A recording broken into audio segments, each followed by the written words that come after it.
team and himself, it seems as though he will be fine, obviously, relatively speaking.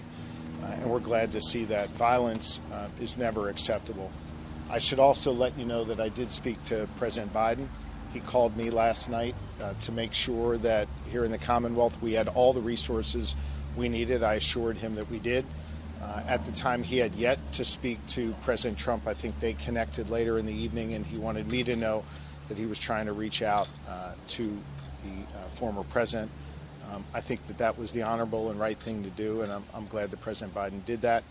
We have no unmet needs at this time, and we're working in concert with our federal partners, and I let the president know that. Governor, have you talked to the families of those two who were critically injured, and do you have an update on their situation? I spoke to the family of one of them, and the other left a detailed message, and I'm not going to get into their status. That'll be shared by the Pennsylvania State Police and or the family later today. Governor, will you be asking for flags to be flown at half-staff across the state, and also knowing that this is going to be a really contentious, even more so, a battleground state for the rest of imposing what would your message... Can I say, I just missed the last part of what she said. No problem. The first was about the flags. The second, knowing that this is going to be even more contentious now in the state of Pennsylvania and that we're divided here, what is your message to people who live here? I have directed that flags be flown at half-staff in Corey's memory, and our Chief of Staff is working through that process now.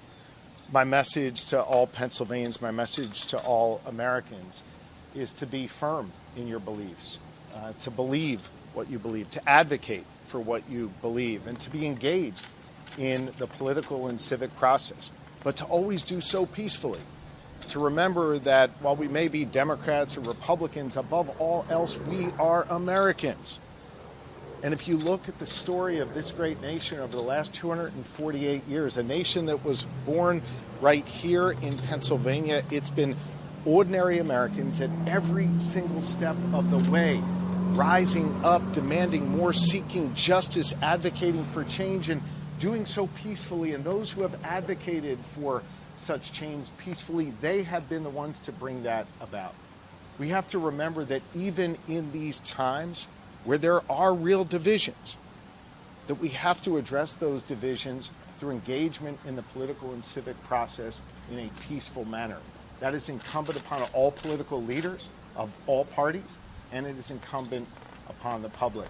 I will tell you that notwithstanding the tragedy that we saw last night here in Butler, the awful tragedy, that every day when I'm around Pennsylvania, I see the very best of Pennsylvanians.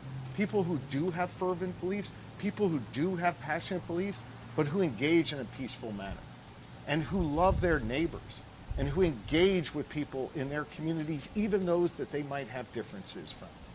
We need to learn from our history in this Commonwealth and in this country, and we need to bring our better angels forward and carry that forward into this political season. Governor, I'll take one more. Yes. Can you expand on the situation of Mr. Concadore's passing? Was he standing behind President Trump? You said he dove in front of his family. Is there any more detail you can provide about His wife shared with me that he dove on his family to protect them. As for any other information, that'll be shared by law enforcement. Thank you all very much.